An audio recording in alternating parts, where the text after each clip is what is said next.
Avtomat sürətlər qutusu ilə bağlı Azərbaycan bazarında bir neçə əvvəl trend yarandı. Hansı ki, avtomobili neytralı keçirdib, daha sonra parkinqə keçirtmək. Amma təəssüflər olsun ki, anlayışı olan olmayan hamı bununla bağlı video çəkdi və insanları yanlış yönləndirdi.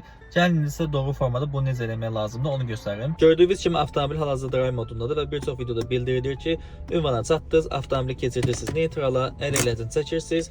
Daha sonra avtomobili keçirdiniz parking moduna. Bu yanlışdır. Buradakı əsas məqsəd avtomobilin yükünü avtomobilin ötürücülər qutusuna ötürməməkdir. Bunu necə doğru formada eləmək lazımdır? Gördüyünüz kimi yenidən avtomobili keçirdik drive moduna, ünvana çatdınız, avtomobili neytral moduna keçirirsiniz, əl eləcən çəkirsiniz, daha sonra ayağınızı əyləcən götürürsünüz. Bu halda avtomobilin bütün yükü avtomatik keçir əl eləcən üzərinə. Ondan sonra yenidən əyləci sıxıb avtomobili parking moduna keçirdə bilərsiniz. Amma birinci versiyanın elədiyiniz zaman yenidən zaten bütün yük avtomobilin ötürücülər qutusuna qalır. Çünki siz ayağınızı əyləcən götürmədiyinizə görə avtomobilin yükü yenidən stabil qalır.